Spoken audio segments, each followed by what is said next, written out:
Nombre chapitre 10, le verset 10. Nous allons louer l'Éternel. Nombre chapitre 10, le verset 10. Que quelqu'un lit cela dans la rapidité afin que nous puissions nous lancer encore dans l'offrande qui est la louange. Qui peut nous lire cela? Nombre chapitre 10, le verset 10e. Alléluia. Amen. Amen. Y a-t-il un lecteur?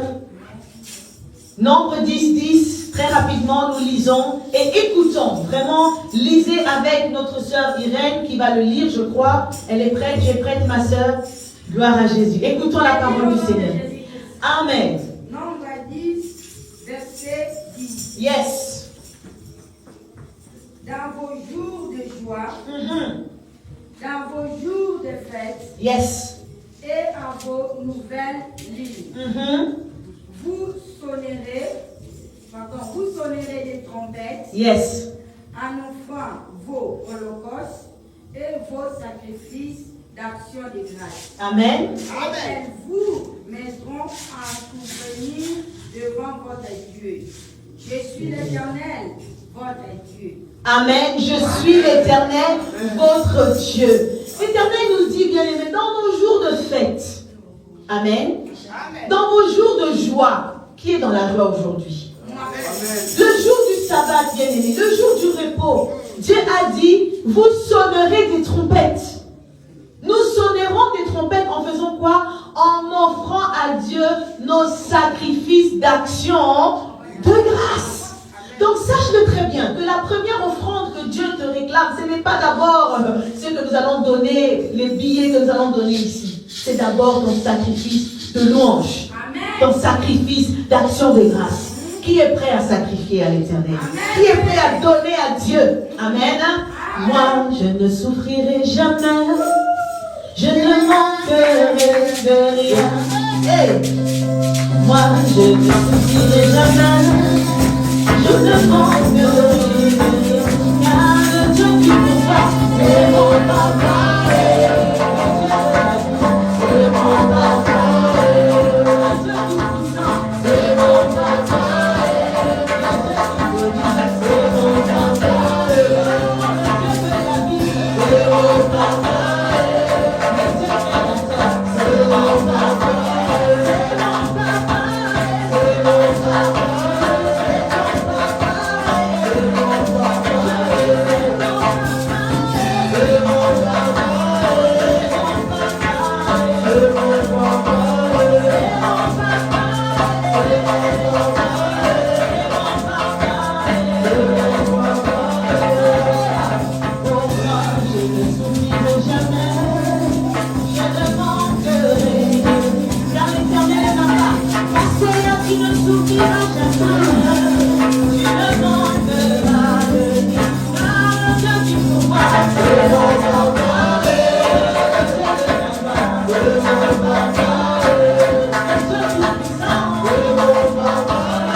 Mais pourquoi tu as peur de lui? Il est tellement bas.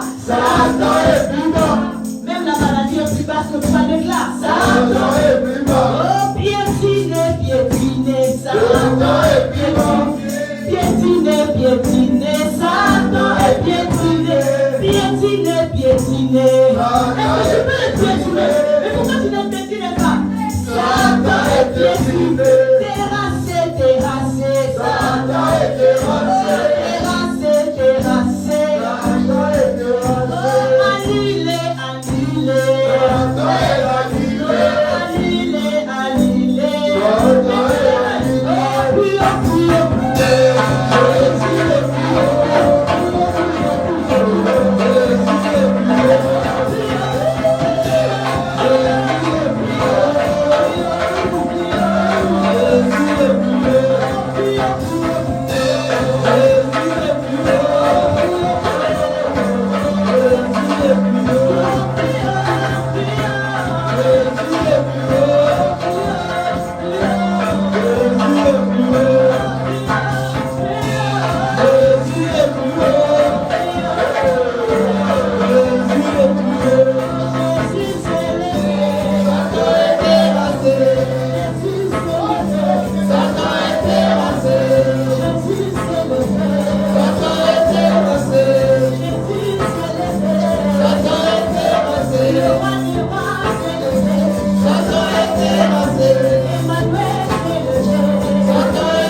Qui veut tout simplement dire gloire à toi. Amen. Pour ceux qui ne comprennent pas le lingala. Donc au Kendaka Liboso, qui veut dire nous allons aller toujours de l'avant. Jamais reculer. Amen. Que le roi de gloire soit loué. On peut l'acclamer encore une fois. Alléluia. Et oui, bien aimés, nous voulons avancer avec Jésus. Nous voulons aussi avancer dans la connaissance de sa parole. Amen. Amen. Nous voulons aussi avancer, bien aimés, en grandissant. Parce que nous sommes appelés à aller avec Dieu de gloire en gloire. Amen. Et bien aimés dans le Seigneur, nous voulons donc écouter la parole du Seigneur. Parce que Dieu veut nous parler. Amen. Amen. Et nous le savons, Dieu est invisible. Parce qu'il a choisi d'être invisible. Mais il se fait toujours voir au travers de ses serviteurs. Alors, je veux que tu puisses prier. Je veux que tu puisses demander que le Seigneur t'ouvre les yeux, que tu voies, que le Seigneur t'ouvre l'entendement, que tu entendes. Et oui, Seigneur, je veux t'entendre.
veut dire qu'il y a une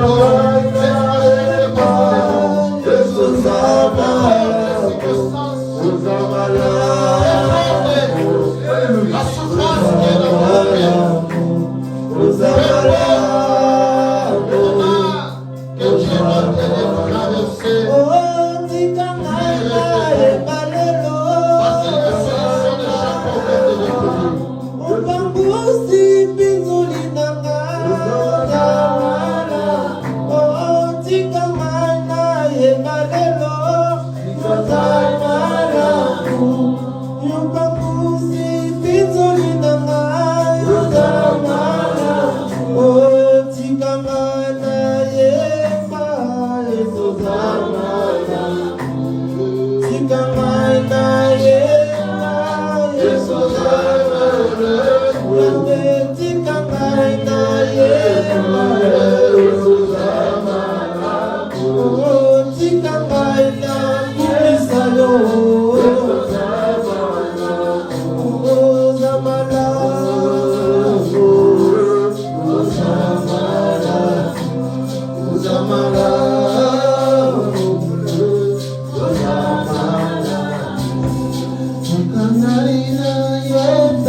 Que Dieu soit loué, prenez nos places, s'il vous plaît.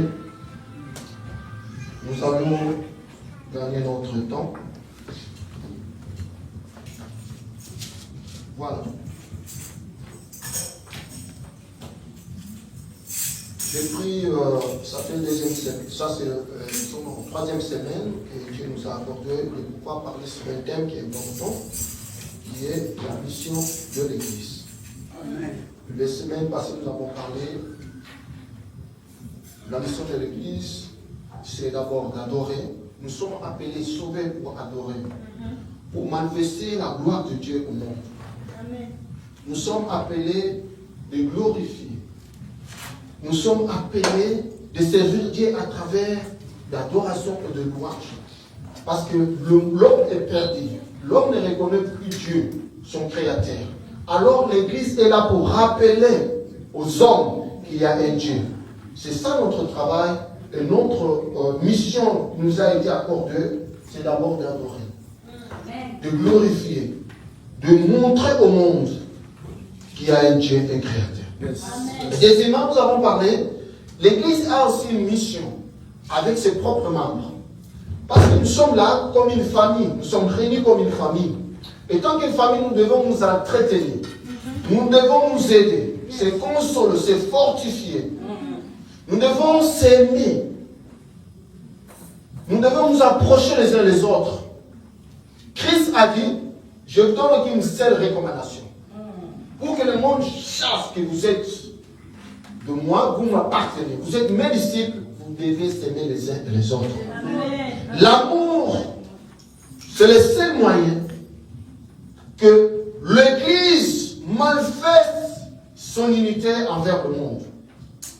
Alors, mes bien-aimés, l'Église a le devoir d'entretenir ses propres frères et sœurs. Qui est l'Église réellement? Nous avons parlé d'abord l'Église. D'abord, c'est vous et moi.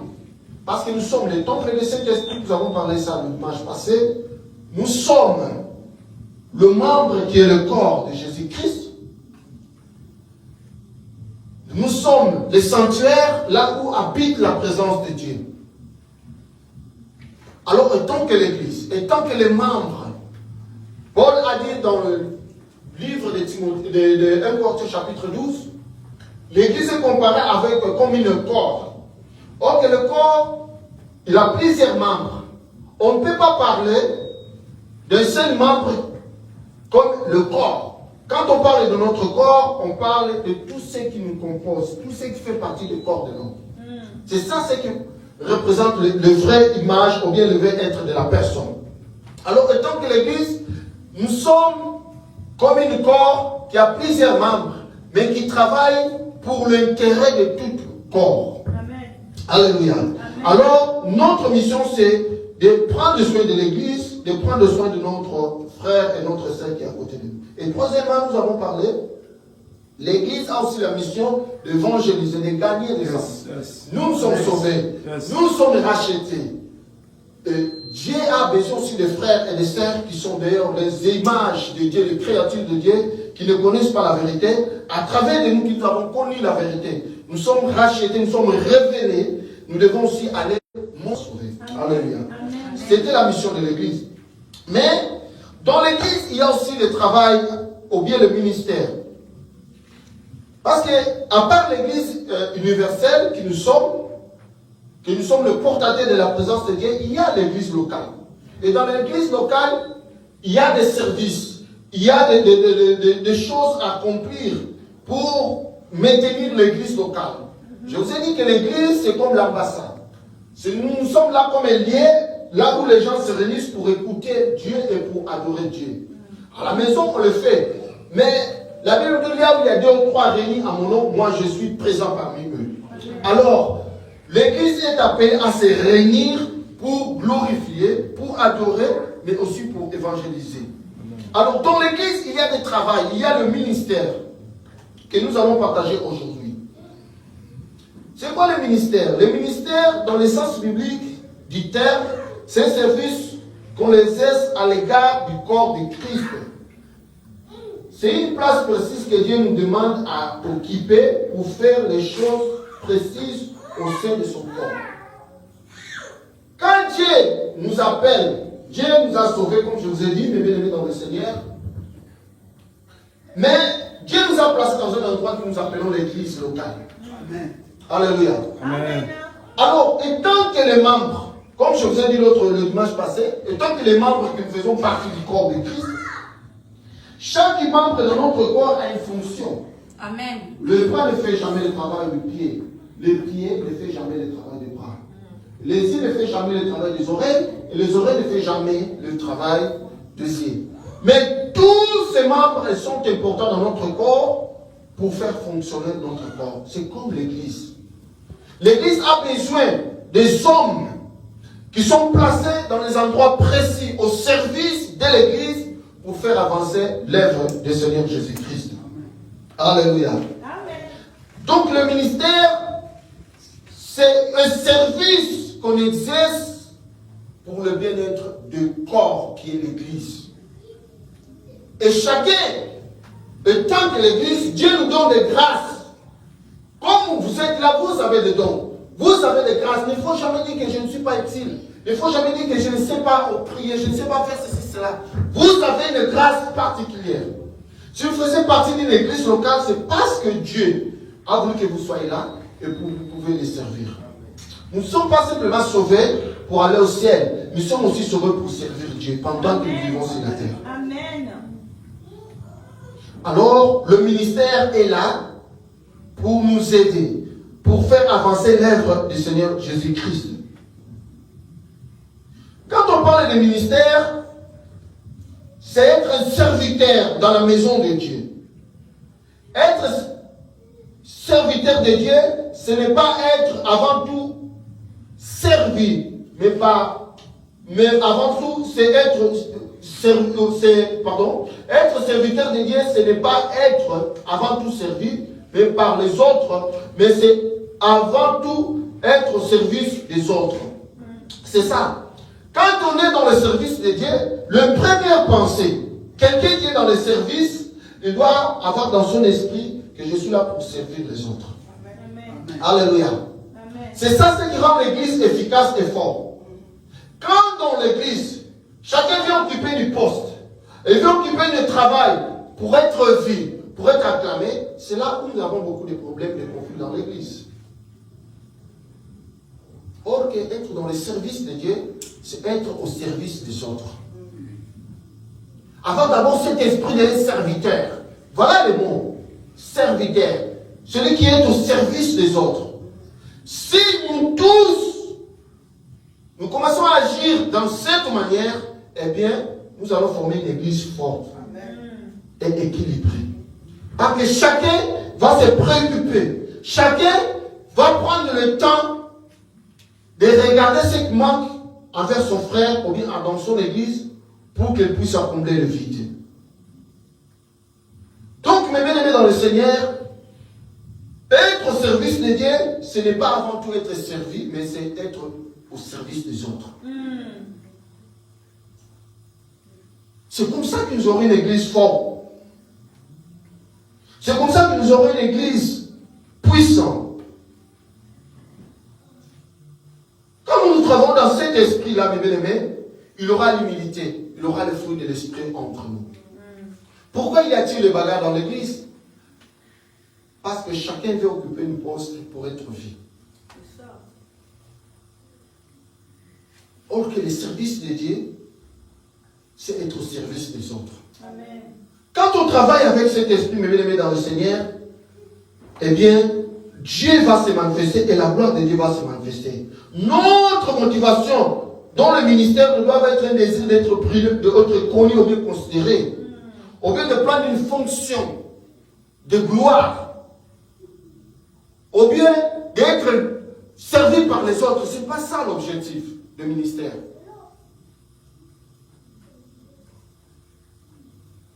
Voilà pourquoi vous voyez beaucoup de gens,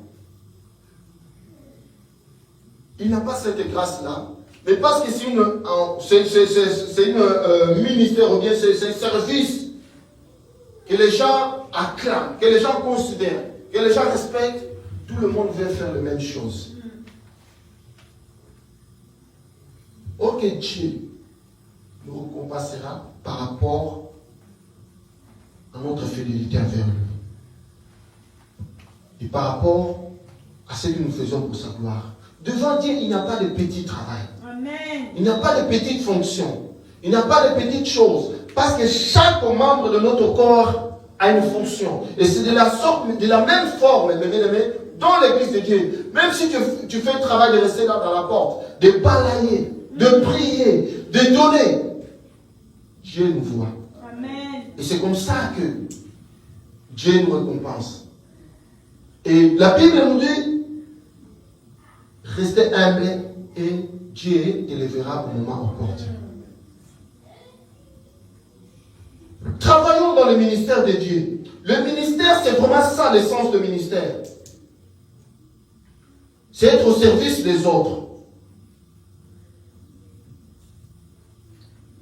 Alors, nous allons voir très vite dans le livre de Éphésiens chapitre 4, verset 11.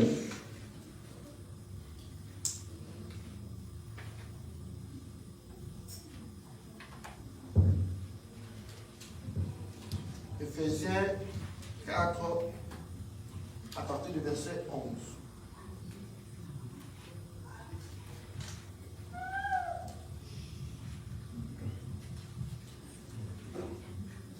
Et il a donné les uns comme apôtres, les autres comme le prophète, les autres comme évangélistes, les autres comme pasteurs et docteurs, pour le perfectionnement du saint, à vue de l'œuvre de ministère et d'édification du corps de Christ, jusqu'à ce que nous soyons tous parvenus à l'unité de la foi et à la connaissance du Fils de Dieu, étant hommes faits à la mesure de la stature parfaite de Christ. Alors, vous allez écrire jusqu'au verset 16. Donc, Ephésiens chapitre 4, de verset 11 jusqu'à 16. Alors, Dieu c'est un Dieu de ordre. Comme je vous ai dit, l'église locale a besoin d'une organisation. L'église locale a besoin de fonctionner. Alors Dieu a établi l'ordre. Il a choisi 5 ministères qui vont diriger l'église locale. Amen. Parce qu'au temps de Moïse, Dieu avait appelé Moïse et Dieu avait établi des Lévites pour pouvoir travailler dans son travail. Comme une tribu. Les 5 tribus que Dieu avait choisies pour être au service des autres, c'était les tribus des Lévi. Et après avoir passé ce temps de Moïse, le temps de la loi, il y a eu la grâce. Notre Jésus-Christ est venu, et tant que maître, et tant que Seigneur, il a choisi les 12 disciples pour travailler avec lui dans le ministère. Et lorsqu'il est parti, il y a eu la Pentecôte qui est l'église, a commencé le jour de la Pentecôte, il y a eu la manifestation de Saint-Esprit. L'église est née ce jour-là, l'église locale. Eh bien, il y a eu des apôtres de Jésus-Christ qui ont continué le travail, qui étaient les dirigeants de l'église locale. Et après avoir passé leur temps, Dieu a établi une autre époque qui est le temps de l'église, en établissant 5 ministères principaux pour coordonner et diriger l'église. Premièrement, nous avons le ministère d'apôtre. Comme nous le savons nous tous, Jésus avait 12 disciples qui ont été aussi appelés des apôtres. Apôtre, ça veut dire simplement un envoyé, ou bien dans notre terme, ou bien dans le dictionnaire, il peut aussi être appelé un missionnaire. Les apôtres, c'est un ministère puissant, c'est un ministère que Dieu a donné comme un don pour établir le fondement et les bases et le fonctionnement et donner la direction de laquelle l'Église doit marcher avec.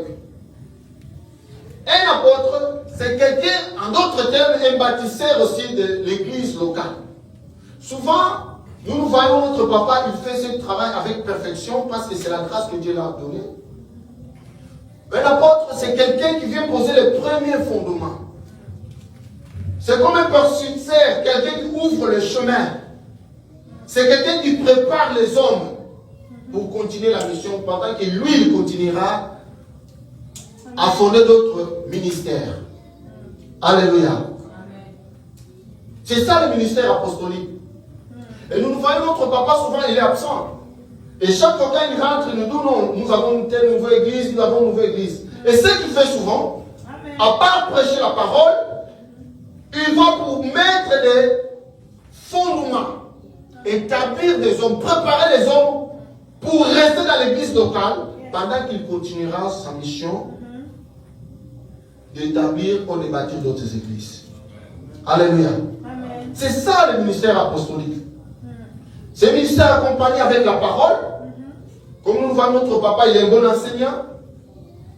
C'est quelqu'un qui doit avoir un cœur. Parce que dans le ministère apostolique, il y a la manifestation presque des 4 ministères. Amen. Il y a un moment, il agit comme un pasteur parce qu'il doit paître des bébés pour un temps, pendant qu'il enseigne les hommes, il prépare les hommes pour rester dans l'église locale. Il y a un moment, il doit agir comme un docteur et un enseignant pour aider les hommes, préparer les hommes de Dieu qui vont rester et continuer la mission dans l'église. Il y a un moment, il doit aussi évangéliser. Parce qu'on ne peut pas commencer une église sans évangéliser.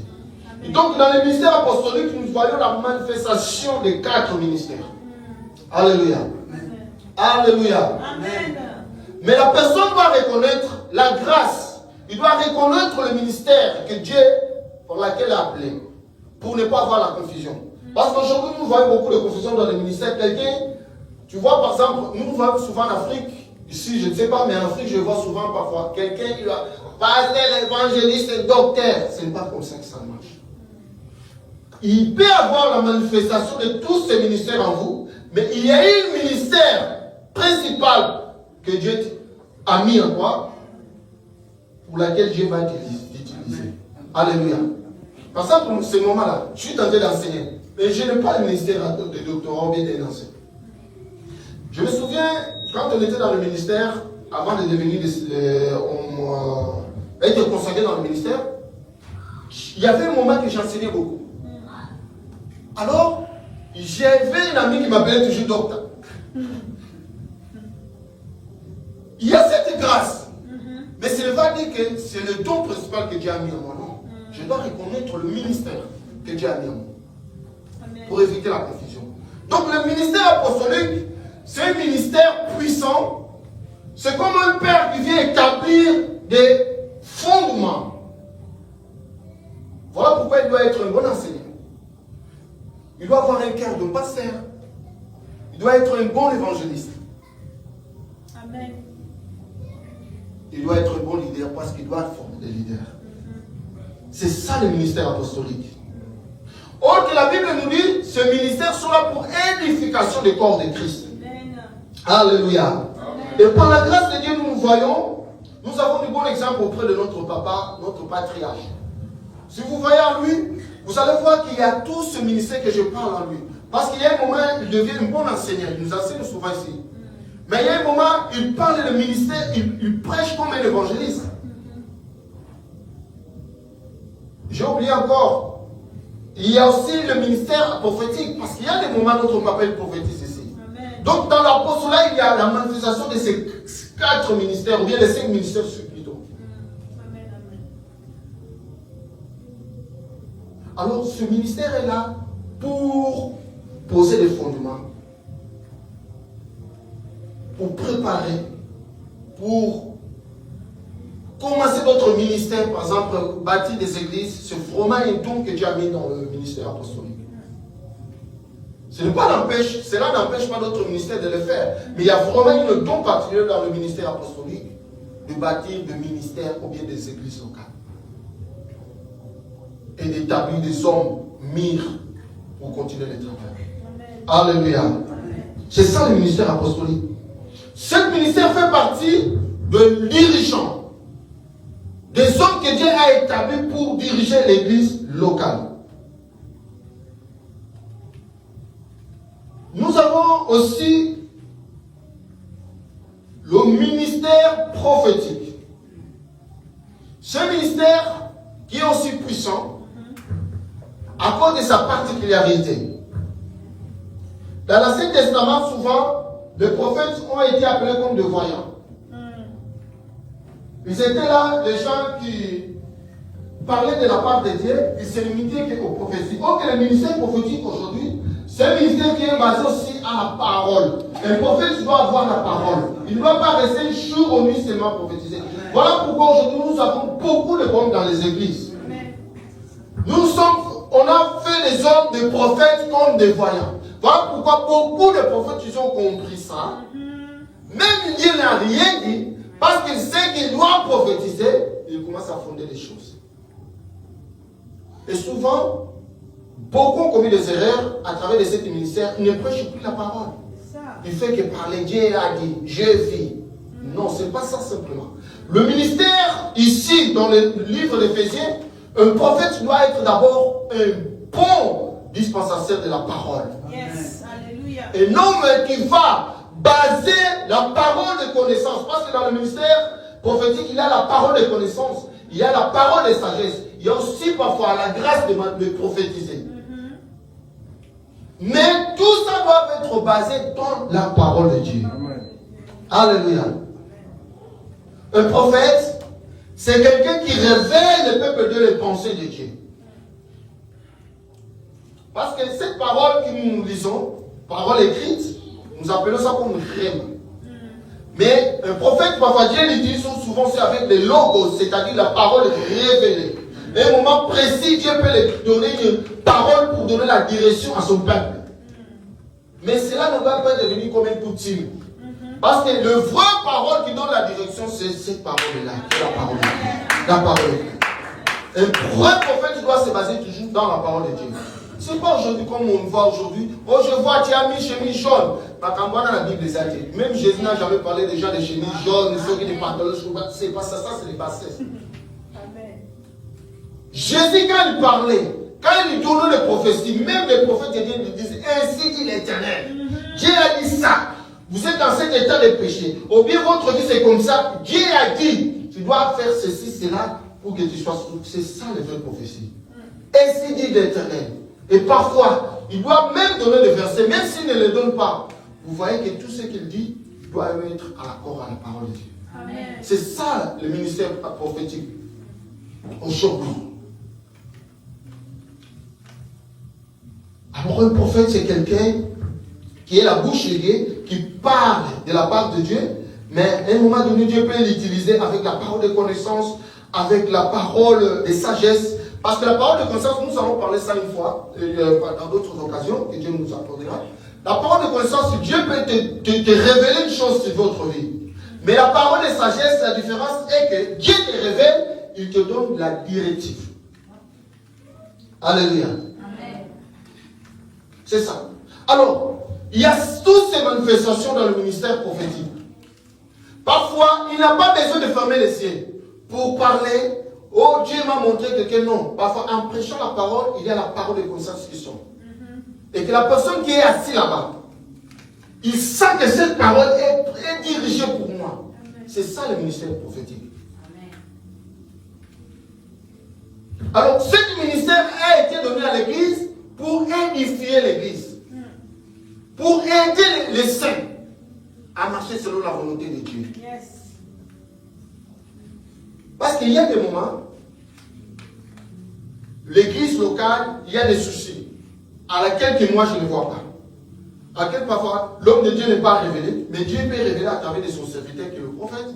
Parce que le prophète c'est comme celui qui reçoit les pensées de Dieu pour transmettre. Et Dieu peut donner une parole précise à ce moment juste pour l'église locale. Amen. Juste pour une personne personnelle. Mais il doit être fort et puissant et non basé dans la parole de Dieu. Alléluia. Amen. Alléluia. Amen. C'est ça le ministère de prophète aujourd'hui. Nous avons besoin dans l'église. Le ministère des docteurs ou bien d'enseignants. Un enseignant, c'est quelqu'un que Dieu a donné la grâce d'enseigner des doctrines, des enseignements, des fondements de l'église. Parce qu'une église aussi, sans des enseignements, c'est une église qui peut à tout moment, bouger, à tout moment, peut tomber. À tout moment, les gens peuvent aller de gauche à droite parce qu'ils n'ont pas la connaissance. Ok, Osée chapitre 4, verset 6, la Bible nous dit quoi? Mon peuple périt par manque de connaissance. Alors l'église a besoin de connaissance. Alors un enseignant, c'est quelqu'un qui prend son temps, c'est un professeur dans notre terme, quelqu'un qui prend le temps d'enseigner des vérités bibliques, des doctrines, des principes. Voilà pourquoi ce ministère il est aussi important dans l'église de Dieu. Nous allons courir. Troisièmement, il y a le ministère d'évangéliste. Un évangéliste, c'est un messager, c'est quelqu'un qui apporte la bonne nouvelle. Ok, quelqu'un qui apporte la bonne nouvelle, c'est souvent quelqu'un qui est basé dans le ministère de gagner des âmes. C'est-à-dire, il est là pour prêcher, montrer les gens le péché et lui montrer l'amour de Dieu. C'est quelqu'un qui est là en train de chercher les gens perdus pour la ramener envers Dieu. Alléluia. Amen. Il peut, ce ministère peut se manifester dans l'église locale, il peut aussi se manifester à l'extérieur. C'est-à-dire, il y a des moments qu'on peut faire ça dans la rue, on peut faire des campagnes d'évangélisation, on peut faire des porte-à-porte. C'est ça le ministère évangélique. On peut aussi faire dans l'église par des manifestations ou bien dans les prédications de l'évangile. Parce qu'il y a aussi un moment que les gens ont besoin d'écouter le message de la repentance. Amen. Parce qu'on est des humains. Il y a des moments que nous sommes forts, mais il y a des moments aussi que nous avons besoin d'être un peu bougés pour retourner dans la présence de Dieu. C'est ça le ministère évangélique. Et nous avons le ministère pastoral. Un pasteur, c'est un berger. C'est quelqu'un qui est là pour rassembler. Alléluia. Quelqu'un qui prend soin des brebis. qu'il vient, ma soeur, je vois que ton visage, ça ne va pas. Est-ce qu'il y a un problème?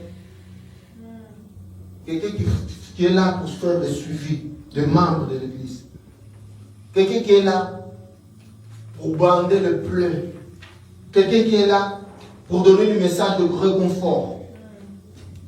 Un évangéliste, c'est celui qui attraille les hommes pour Dieu. Mais un pasteur, c'est celui qui garde pour Dieu. Alléluia. Amen. Alléluia. J'ai entendu une histoire un jour. Il y avait des amis. Ces deux amis, ils sont allés dans la brousse pour aller faire la chasse. L'autre a dit, écoute, nous allons faire ceci. Moi, je vais aller provoquer des animaux. Et toi, tu restes dans la porte. Tu ouvres la porte. Et je vais courir, lorsque l'animal sera derrière moi, moi je vais courir à la direction de cette maison. Et lorsque moi je serai prête, je vais arriver jusqu'à la porte, mais je vais esquiver. Et l'animal, lorsqu'il rentrera, toi, va faire quoi? Tu vas tirer la porte et fermer. Et c'est comme ça, ces deux amis. L'autre est allé crier dans la brousse. Il y avait une ours qui était derrière lui. Il courait très fort. Il criait à son ami, ouvre la porte, il est derrière moi, ouvre la porte.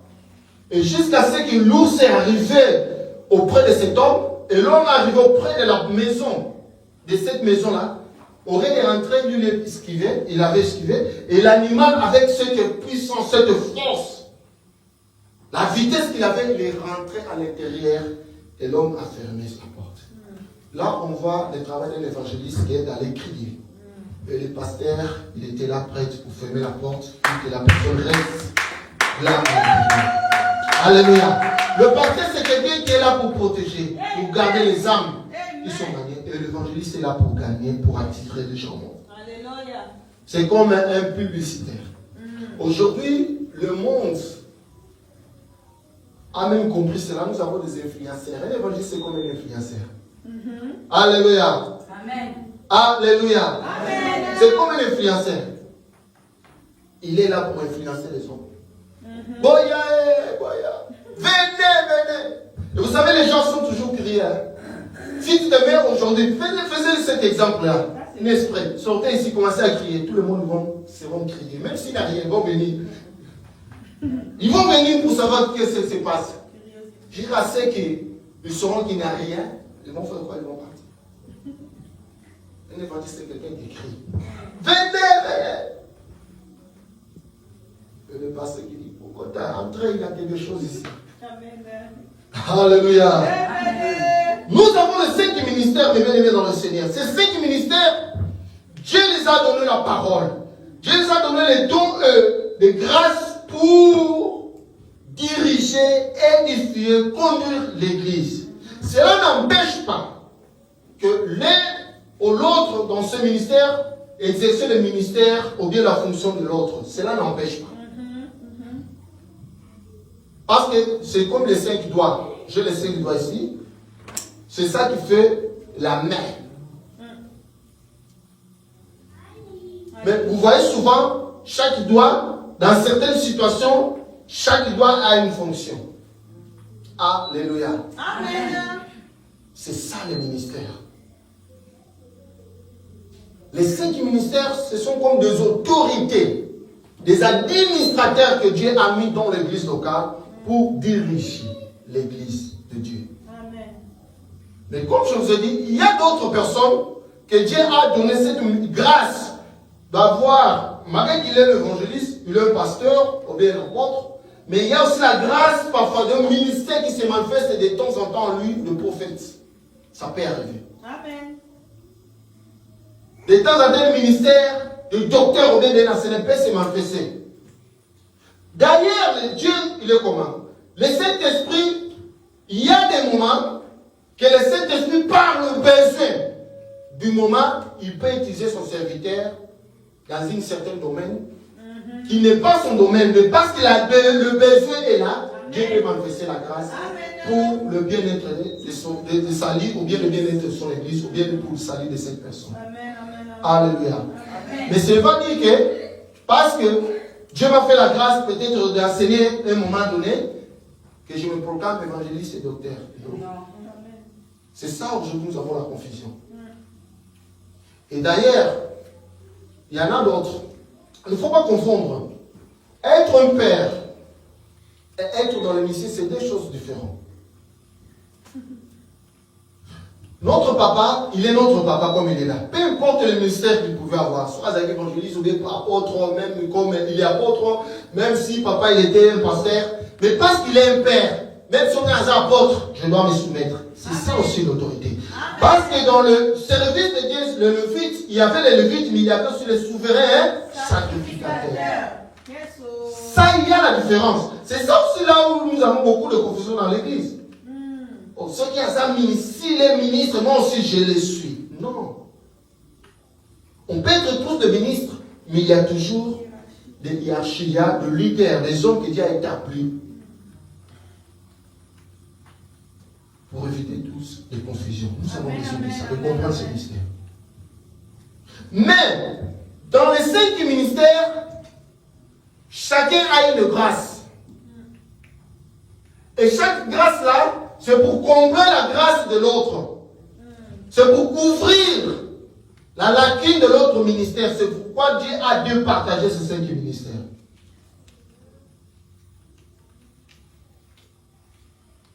Une fois, un frère m'a appelé, un grand frère de quartier en Afrique. Il habite maintenant en Allemagne. Il m'a parlé, maintenant tu es évangéliste, et jour que tu vas devenir pasteur. J'ai dit, le beau terme à l'enfant, madame. Qui veut dire que je passe je fais l'évangéliste, c'est n'a commis moi le pasteur. Non. C'est une question du ministère. S'il est mon père spirituel, mon père spirituel.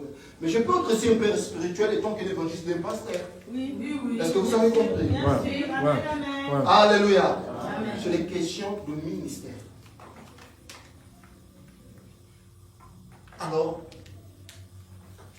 c'est important de comprendre que notre papa, ce n'est pas parce qu'il est apôtre, il y en a commis papa son nom, mais il est notre papa parce que Dieu l'a appelé d'être notre patriarche, de dirigeant de notre ministère. Amen. Alléluia. Amen. Alléluia. Amen. C'est important de comprendre ça. Alors, dans les 5 ministères, Dieu a établi chacun avec son don, avec sa grâce.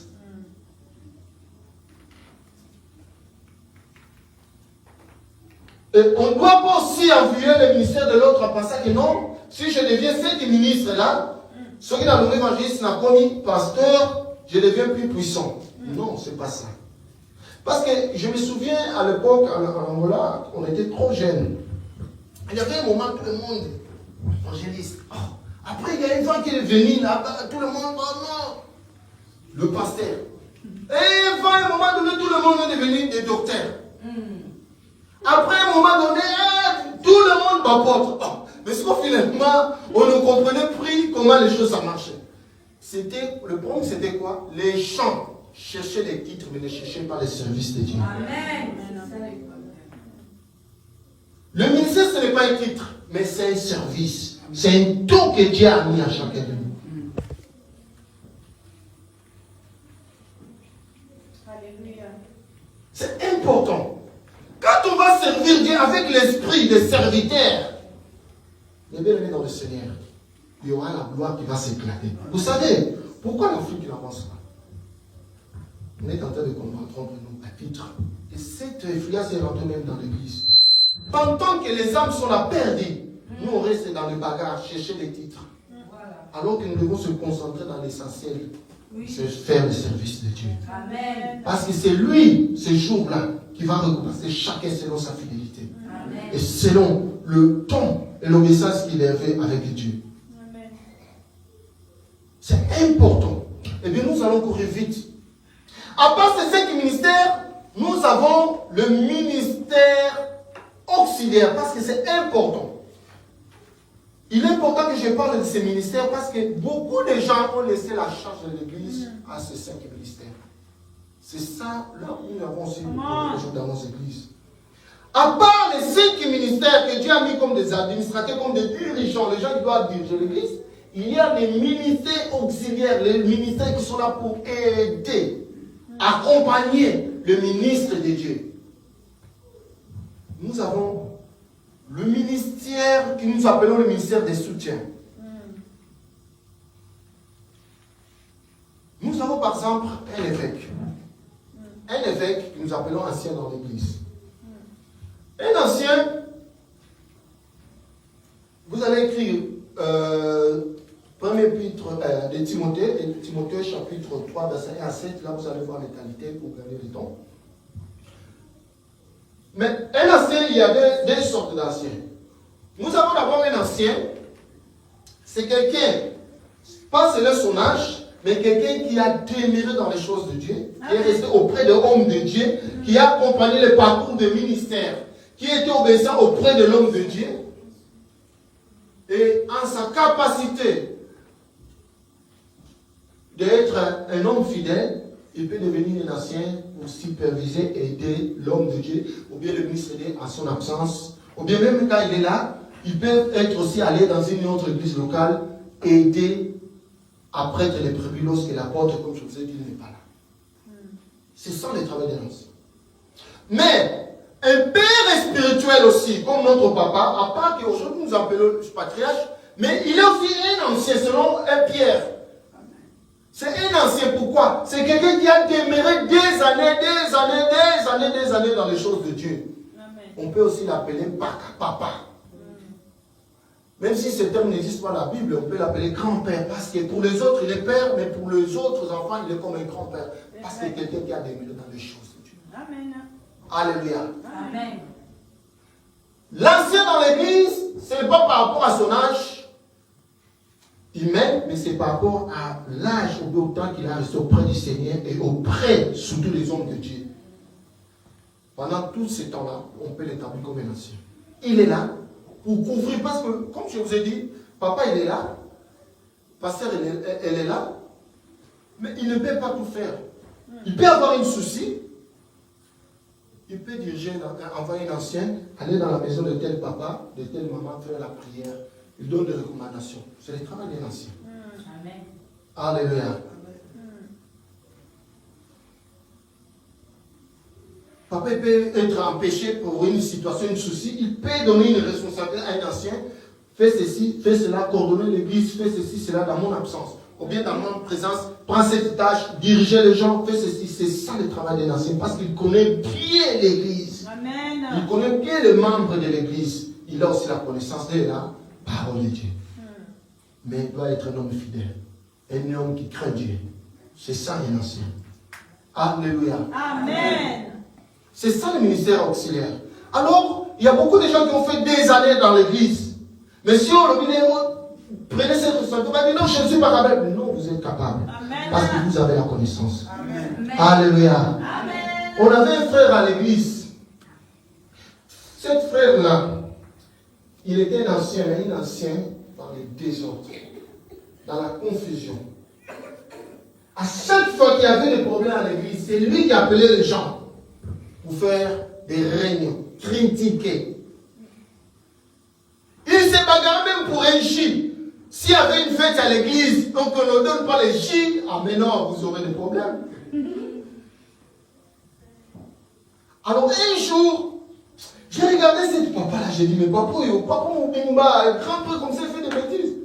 Un jour, moi, j'ai dirigé l'église, et le culte, comme ma pasteur l'a fait, j'ai appelé frère intel, fais la prière devant tout le monde. Il a répondu calmement comme ça. Au Kokananga, je ne vais pas arriver de le faire. Tout le monde est rigolé. Mais quelqu'un qui a fait plus de 10 ans à l'église, c'était que dans la distraction. Alléluia. Amen. Un ancien, c'est quelqu'un qui est là auprès de l'homme de Dieu, ou bien de ministre de Dieu pour aider l'église à aller de l'avant. Alors il ne faut pas avoir peur. Le travail de Dieu, c'est pas simple. Vous n'êtes pas simplement obligé de passer dans la chair pour être un ancien. Même là où vous êtes, vous pouvez aussi faire certaines tâches régulières que le pasteur fait, peut-être de recevoir des gens s'il est empêché, quelqu'un qui a la maturité, la sagesse, qui a la capacité de prière, un homme de prière, un homme qui a la parole. Par exemple, le jeudi, papa peut être empêché, il y a un seul qui a un problème. Vous allez parler à papa, non, il a tel problème, papa peut te recommander de faire ce travail. Mais après, vous devez donner les rapports, parce que vous êtes un ancien. Il y a un ministre qui est au-dessus. Alléluia. C'est ça le travail de l'ancien. Nous allons aller vite.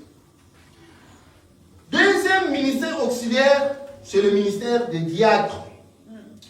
Diacre, vous allez voir dans l'Acte chapitre 6, verset 3. Et vous allez écrire aussi 1 Timothée 3, nous avons déjà dit ça, vu ça.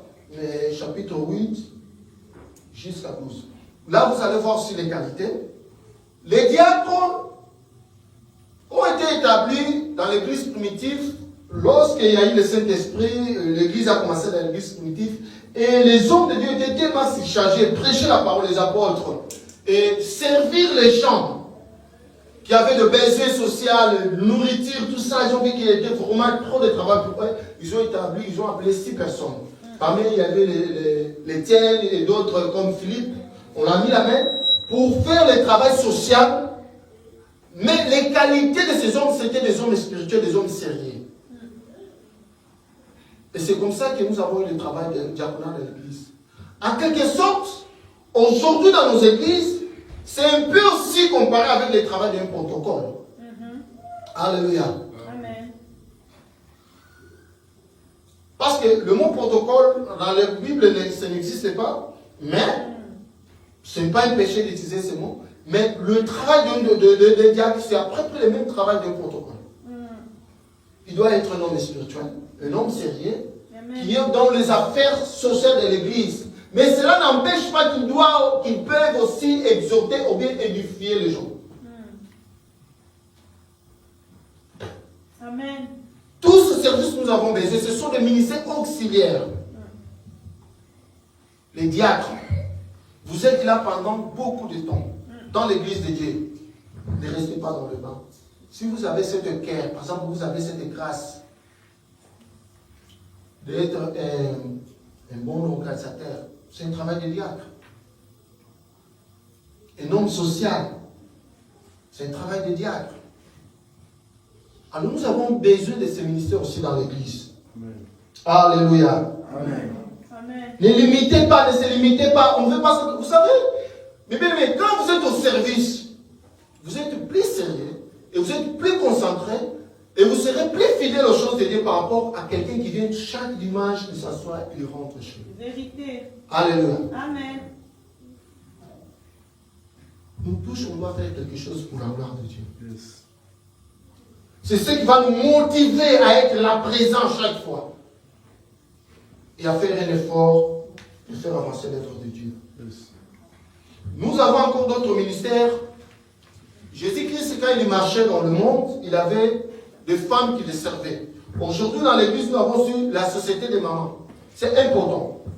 Vous allez juste écrire vite parce que ça me reste encore 2 points après, je vais tourner.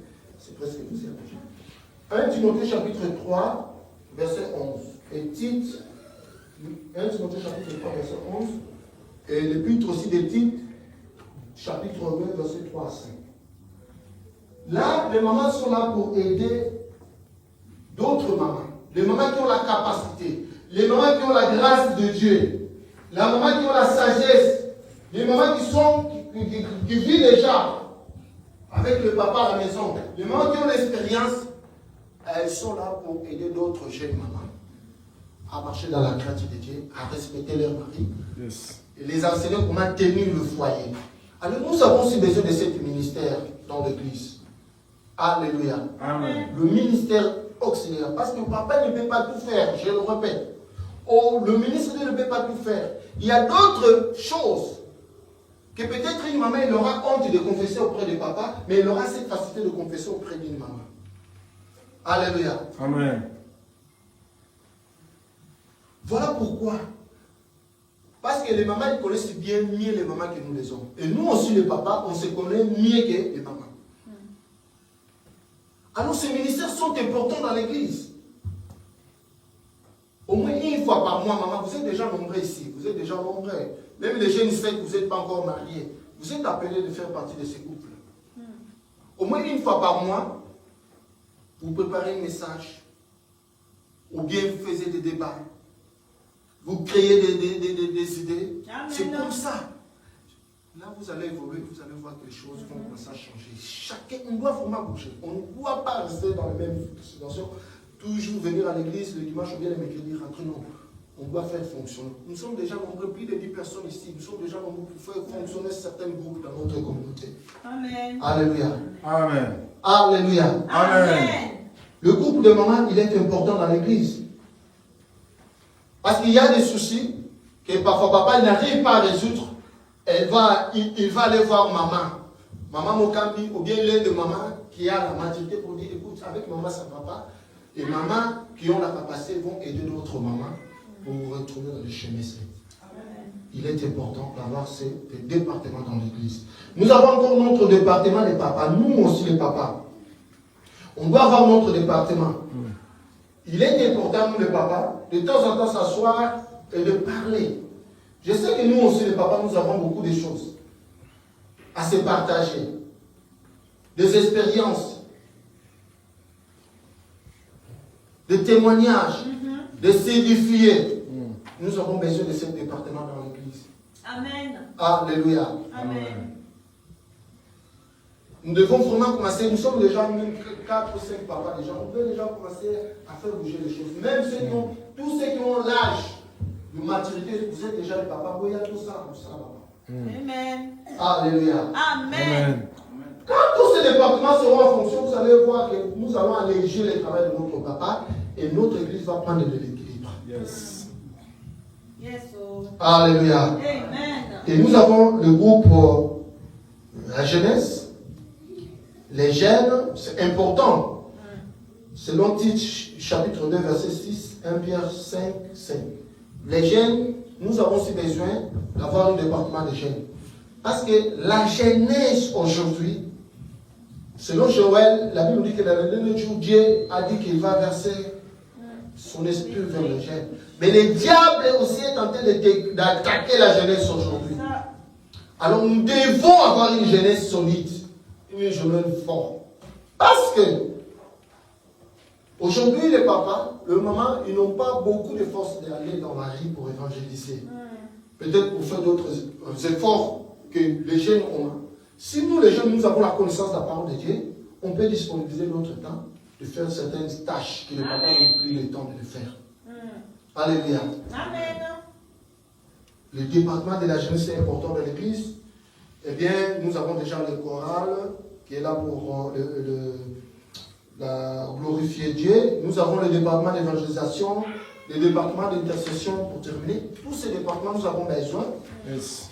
Les sessions peuvent être faites par toute l'église, mais il peut y avoir toujours une ou deux personnes qui se disent, oui, moi je reste là pour intercéder. C'est important. Le département d'évangélisation. Là, nous allons s'arranger avec les jeunes pour prendre encore d'autres enseignements pour évangéliser, parce que nous avons besoin de ça aussi dans notre église. Mais on doit d'abord commencer par le département de jeunesse. Parce que si les jeunes sont bien formés, eh bien, ça nous donnera l'accès et la force d'aller évangéliser dehors. Amen. Alors, mes bien-aimés dans le Seigneur, nous devons comprendre que chacun a un rôle à jouer dans l'église. À part tous ces ministères que j'ai parlé, il y a des donateurs, les gens qui ont la grâce de donner, d'aider les autres. Tous ces ministères, nous avons besoin. Si vous avez la grâce, manifestez-vous pour que nous puissions faire le travail de Dieu et faire avancer l'œuvre du Seigneur Jésus-Christ. Donc voilà un peu, pour terminer, tous ces messages que Dieu a mis en moi à propos de la mission de l'Église, que tout le monde est important dans l'Église et tout le monde a une grâce, a un don de Dieu. Il ne faut pas dire que je ne sais rien. Il ne faut pas dire que je ne peux pas. Mais on dit quoi? En forgeant, on devient un forgeant. Donc, quand tu fais un pas, et c'est là où vous allez découvrir les grâces et les magnificents que vous avez. Même dans votre vie commune, regardez ce que vous savez faire, qui peut devenir aussi utile pour l'Église de Dieu. Manifestez-vous. Nous allons créer certains départements. On n'a pas besoin d'avoir une grande église. Par exemple, le département des papas et des mamans, nous n'avons pas besoin d'avoir une église même de jeunes.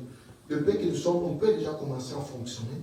Et vous allez voir que cela va faire aussi grandir notre église. Puisque nous sommes bien structurés, puisque le travail entre nous, ça marche, et vous allez voir que même les autres, quand vont venir, ils vont trouver des structures et va faire avancer encore plus le travail de Dieu. Et nous allons aussi alléger les tâches, et surtout de notre papa et des leaders que Dieu a mis devant nous. Que Dieu vous bénisse.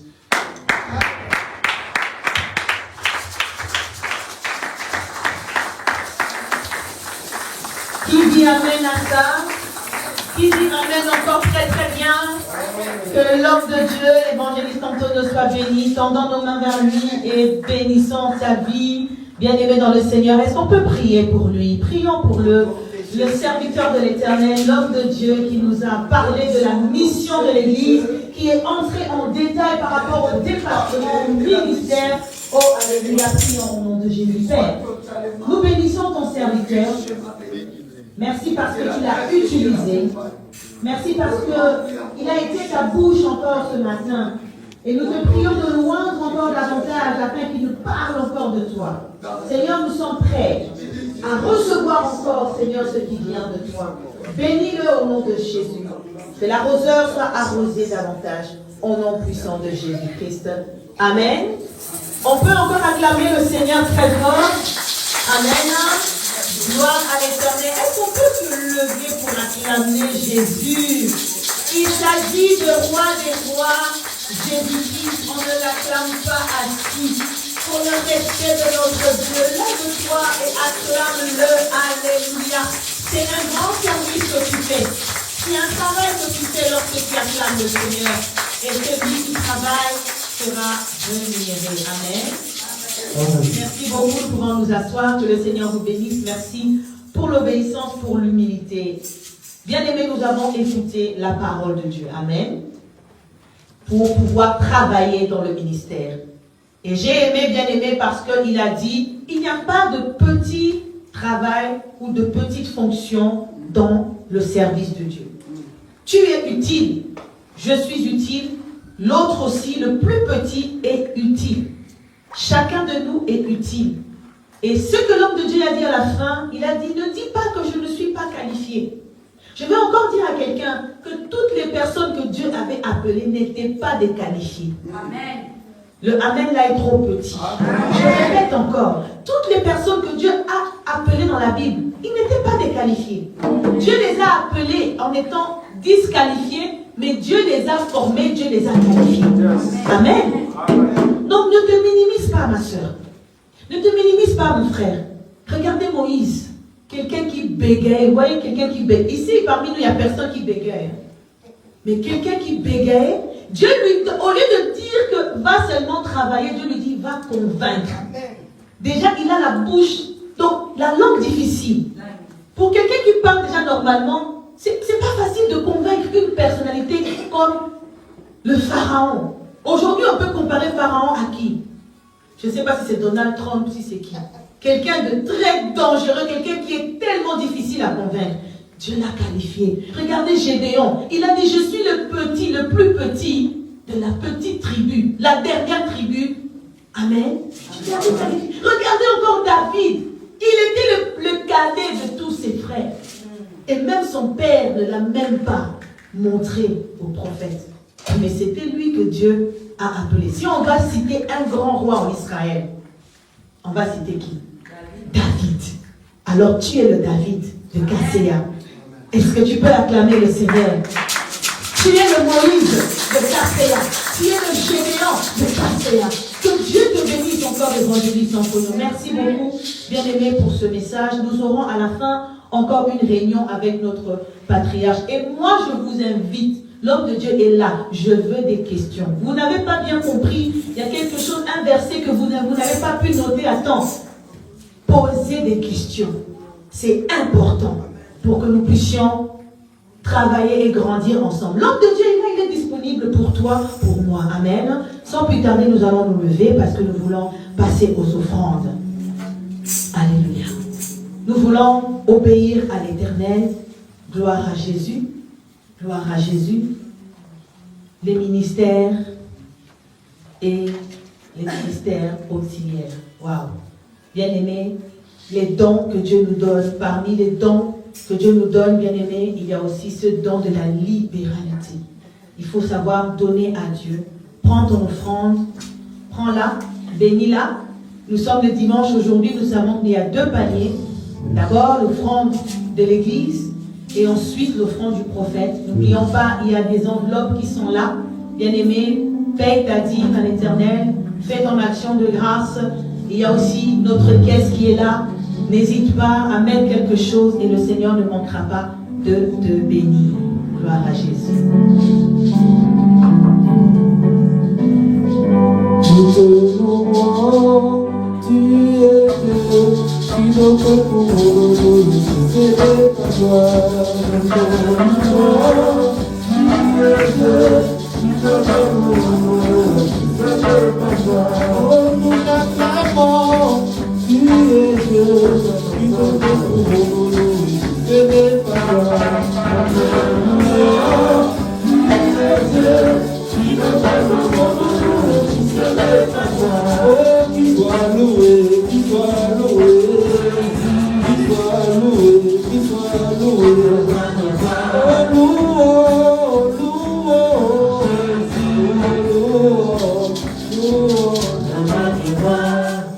Amen. Qu'il soit loué notre Seigneur. Nous voulons maintenant offrir, donner l'offrande du prophète, l'homme de Dieu qui nous a prêché, qui nous a parlé de la part de Dieu. Et selon Galates chapitre 6, le verset 6, le Seigneur nous recommande de faire part de ce qui revient à ceux qui nous enseignent. Que Dieu vous bénisse. oh, Jésus, mon ami de tous les jours. Oh, partout j'annoncerai, Jésus m'a sauvé. Oh, partout j'annoncerai, Jésus qui m'a aidé. Oh, il m'a sauvé, il m'a sauvé, il m'a sauvé, il m'a sauvé, il m'a sauvé, il m'a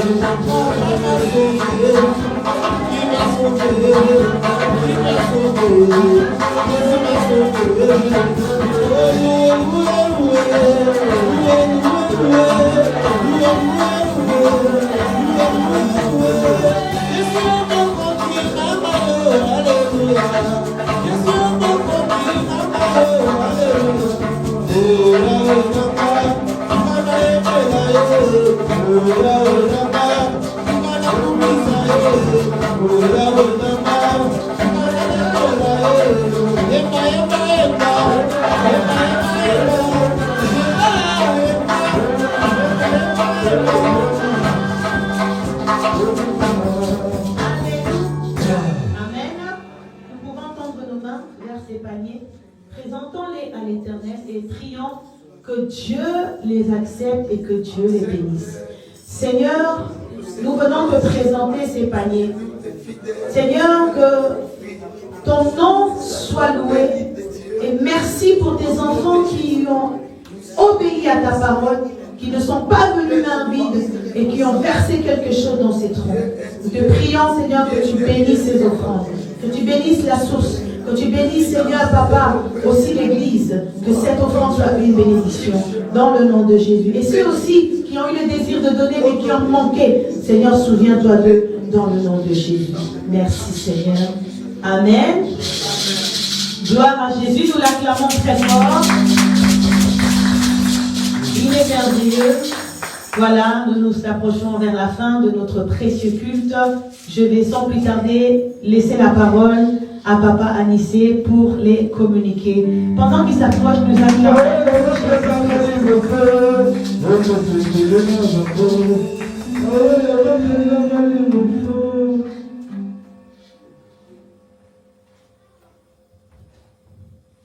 Bien-aimés, voici quelques communiqués de l'église de KCA. Comme chaque dimanche, j'aimerais savoir si nous avons de nouveau parmi nous, ou si vous avez été pendant la semaine que nous n'avons pas eu le temps de vous recevoir, ou je vous demandais de vous manifester. Bien-aimés, dimanche 11 février 2024, nous n'avons pas de nouveaux ni des visiteurs. Comme je l'ai répété aussi les dimanches passés, ne nous lassons pas, bien-aimés, ne nous fatiguons pas. Continuons toujours à évangéliser, à invoquer notre Dieu, à soutenir le faible, comme je le répète souvent, toutes les personnes qui hésitent, qui doutent, qui perdent espoir pour la foi. Bien-aimés, soutenons, soyons des chrétiens fidèles qui aiment Dieu, qui sont attachés à Dieu, qui sont des circoncis. Nous acclamons pour la gloire de notre Seigneur.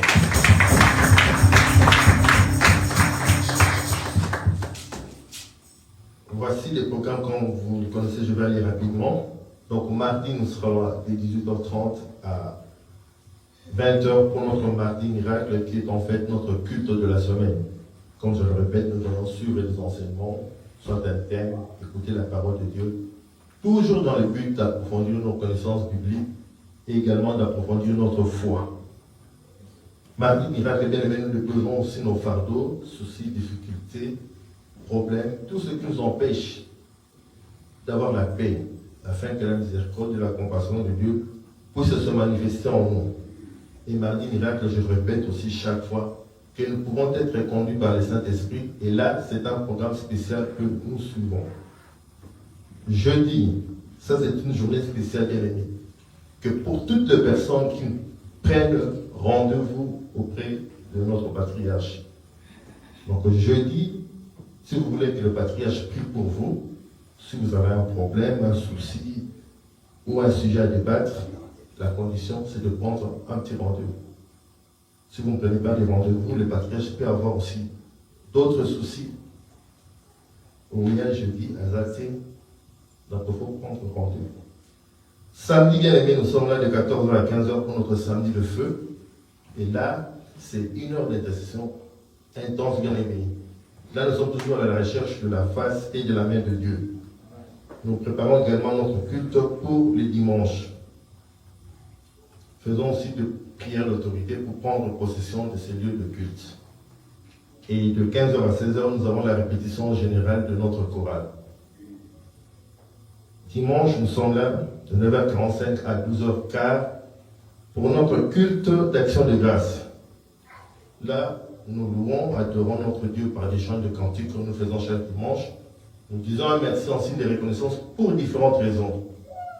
Et dimanche, ce sont des moments bien aimés que nous passons, des moments de communion fraternelle. Bien aimés, ce soir, à 23h57, comme d'habitude, la trompette de la révérende pasteur Bénédicte va encore sonner. Et là, nous sommes dans l'armée de minuit. Armée de minuit, nous allons tous nous lever, bien aimés, dans la prière. Nous allons, bien aimés, prier pour toutes les personnes qui sont dans le besoin. Et également, nous allons insister pour les besoins de l'Église. Nous allons prier également pour ce mois de février. Et nous allons intercéder les uns pour les autres également. Si vous avez des sujets ou des requêtes de prière, n'hésitez pas à en faire part à la révérende avant 22h30. Sinon, je le répète souvent, nous allons tous nous joindre, nous allons tous faire monter nos prières vers notre Dieu. Bien-aimés, exceptionnellement, ce mardi 13, mardi miracle, mardi notre culte de la semaine, bien-aimés, nous allons faire un culte d'action de grâce pour notre regrettée maman Flore. Le 13 parce que cela coïncide exactement au 40e jour depuis que notre regrettée maman a été enterrée. Donc nous allons faire un culte d'action de grâce. Mais nous allons rendre hommage à notre maman le 25 février, comme vous avez vu dans le 24. Oui, le 24 février, comme vous avez vu dans le groupe. Donc le 24, nous serons tous là pour rendre hommage à notre regrettée maman Flore. Ça sera un moment de recueillement et de témoignage. Je pense que la révérende ou le patriarche pourra encore nous donner encore beaucoup plus de détails après mon passage. Donc après ce culte, bien aimé, réservez-nous quelques minutes. Le patriarche aura un petit mot à nous donner en rapport avec la famille. Et après, on pourra se séparer. Et pour terminer, je voudrais simplement, comme nous a dit l'évangéliste, faisons tous, bien aimés, quelque chose pour plaire à notre Dieu. Amen. Amen. Pour l'accomplissement de son œuvre et l'aboutissement de son œuvre également. Soulageons, bien aimé, le patriarche dans ses lourdes tâches. Comme a dit l'évangéliste, tout le monde est important, tout le monde est utile, tout le monde a un rôle à jouer Yes. pour les choses ou les affaires de Dieu. Révérend à la suite du programme, nous acclamons pour la gloire de Dieu. Amen, amen, amen. Amen. Merci beaucoup, Papa Nicé, pour ce communiqué.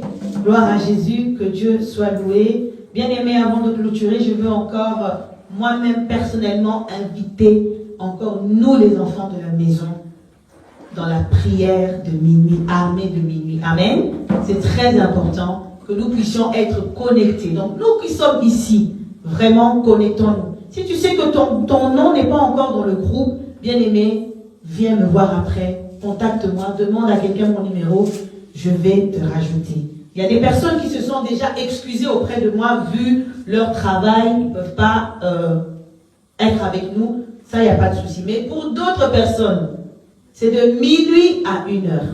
Amen. Soyons connectés. Vous serez mes témoins d'abord où? Jérusalem. Jérusalem, c'est nous. Donc, s'il vous plaît, vous les enfants des KCA, si vous ne vous connectez pas, au moins que vous ayez une raison vraiment valable. Mais, vraiment, soyons là ensemble pour prier. À 23h55 déjà. Dors tôt. Amen. Prends ton temps. Quand vous m'envoyez là, j'ai dit, sainteté à l'Éternel. Parfois, j'ai dormi pendant 3-4 heures. Vous voyez, c'est pour cela que vous me voyez, je suis en énergie, en train de leader la prière. Amen. Et vous aussi. La canne est déjà finie. On va dormir tôt. La RDC a perdu déjà. Alléluia. Acclamons le Seigneur. Amen. Prenons le temps d'avoir, être chrétien, être une église comme on nous a prêché, c'est aussi être capable de gérer son temps. Être capable aussi de mettre des priorités. Amen. Vraiment que le Seigneur nous bénisse. Papa Nicé l'a dit, donc ce mardi, nous serons là pour rendre encore hommage à Maman Flore. Et le samedi 24, nous serons ensemble encore, mais ça ne sera pas ici, ça sera à la salle, la place Lumen, à XL. Amen. Vous aurez des précisions pour pouvoir donc rendre un dernier hommage à Maman Flore. Amen. À la fin du culte, l'apôtre va nous dire ce qui va se passer, mais en tant qu'Église, nous avions aussi apporté notre petite participation, amen, pour toutes les personnes, et je tiens à remercier au nom de l'apôtre, au nom de l'Église, toutes les personnes qui ont contribué. Vraiment que Dieu vous bénisse. Cette cotisation que nous avons faite financièrement, que nous allons remettre aux enfants de Maman Flore à la fin du culte. Amen. Que Dieu soit loué. Je vais donner l'honneur à l'apôtre de nous bénir. Mais avant qu'il puisse nous bénir, levons-nous. Avant qu'il puisse nous prononcer la dernière prière de bénédiction, je veux que toi-même tu te bénisses déjà. Que toi-même tu dises merci à Dieu. Avant que notre papa puisse nous bénir, dis merci à Dieu pour ce culte. Dis merci à Dieu pour tout ce qu'il a fait. Bien-aimé, je ne sais pas quelle est la situation ou quel problème tu traverses actuellement. Mais je sais que notre Dieu, il est Dieu, il est fort. Bénis l'Éternel au nom de Jésus. Merci. Nous te disons merci.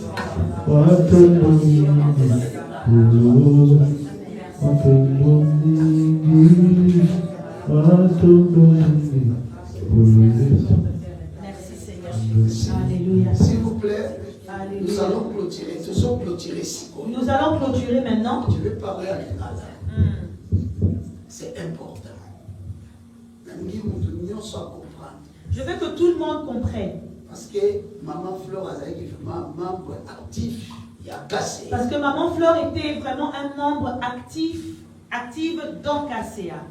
Donc, ceux qui ont organisé journée à hommage pour la 40e journée. Si nous organisons une journée d'hommage pour son 40e jour d'enterrement, ils ont concerné en tout cas, ça nous concerne tous. Par rapport à l'amour. Par rapport à l'amour qu'on nous a prêché. Amen. Ton parent, ton frère ou ta famille, ce n'est pas seulement la personne avec qui tu es né, même père, même mère. Dans le Seigneur, nous sommes aussi un. Nous sommes la famille. Je veux te voir. Si vraiment tu as le temps. D'abord mardi. Mardi d'abord, le 13. Ça sera un culte spécial. Et surtout le 24. Et surtout encore le 24 février. Si tu ne connais pas l'adresse à la fin, tu viens nous voir. Amen. Amen. Amen. Alors, juste aussi, je veux aussi encore, pour la journée du 24, pour la journée du 24, dans la poste, au même matin, Que tu puisses faire aussi quelque chose pour cette journée-là. La famille sont là, mes enfants sont là. Ils ont besoin d'un mouton, peut-être à Rola, Batamikate. Ils ont besoin aussi d'aide pour quelqu'un qui peut cuisiner, qui peut amener quelque chose. Ne laissons pas toute cette charge aux enfants. Si tu ressens vraiment ce besoin, cet amour-là de faire quelque chose, viens à la fin nous voir, en particulier la révérende, notre matriarche, ou encore moi, ou l'évangéliste, ou Papa Anissé, vous allez dire que moi, ma participation, eh ben, ce serait ceci. Tu peux participer volontairement. Tu peux aussi participer volontairement en achetant quelque chose. Parce qu'il s'agit de nôtre. Elle est restée à jamais dans notre mémoire. Jusqu'à ce que voilà pourquoi j'ai voulu le dire en lingala pour que vraiment tout le monde comprenne. Je veux que tu sois prêt. Ce sera de 16h30 à 22h. Ça, c'est le 24 février. Il y aura quand même l'intercession ici. De 14h à 15h. Amen. Et ce jour-là, exceptionnellement, nous n'aurons pas de c'est à la place Flagey. À la place Flagey. Ensemble. Et nous allons vraiment faire ce 40e jour ensemble, officiellement. Pour la mémoire de notre très chère maman Flo. Amen. Amen. Acclamons le Seigneur.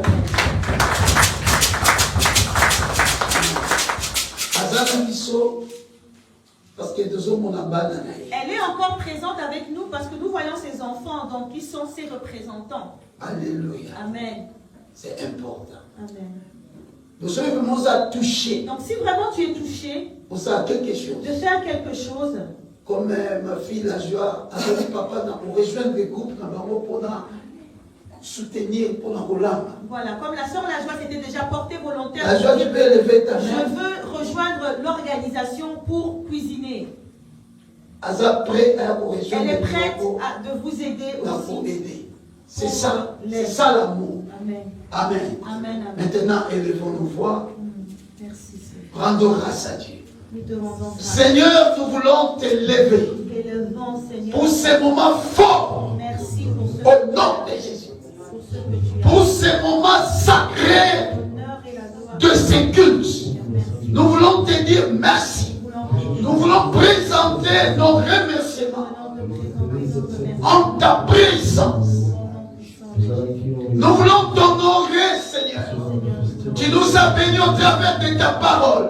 Tu as utilisé puissamment ton serviteur, l'évangéliste Antonio Lunguila. Et tu as ouvert les yeux et les oreilles de chacune de nous pour comprendre ta parole. Maintenant, nous connaissons ta parole. Nous voulons œuvrer pour l'avancement de l'œuvre de Dieu. Nous voulons continuer à gagner les âmes. Nous voulons être au service des autres. Au nom de Jésus. Bénis ces moments puissamment. Accorde le réconfort à ton peuple. Au nom de Jésus. Et réveille l'église. Nous voulons une église forte. Nous voulons une église puissante. Que chacun de nous rentre béni. Je déclare la bénédiction sur chacun ou chacune de nous au nom de Jésus. Que celui qui est venu abattu, il rentre béni. Celui qui était malade, il rentre guéri. Au nom de Jésus-Christ. Et nous confions la semaine entre tes mains. Que ça soit une semaine richement bénie. Dans le nom de Jésus. Et que toute arme forgée contre nous soit nulle et sans effet au nom de Jésus. Nous prions qu'il y ait le réveil dans cette semaine. Le réveil dans cette année au nom de Jésus. Que la paix du Seigneur Jésus, l'amour de Dieu, la communication du Saint-Esprit soit avec nous tous Dans le nom de Jésus-Christ, celui qui est Seigneur et Sauveur, nous venons ainsi prier et nous disons Amen. Acclamons Jésus. Poussons des cris dans le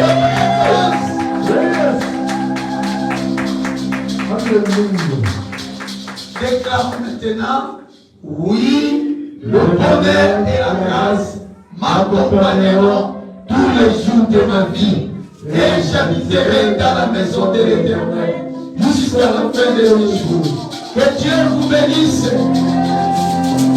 Salut ton frère, ta soeur, dis-lui que Dieu te bénisse. C'est pas avec vous.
Oh,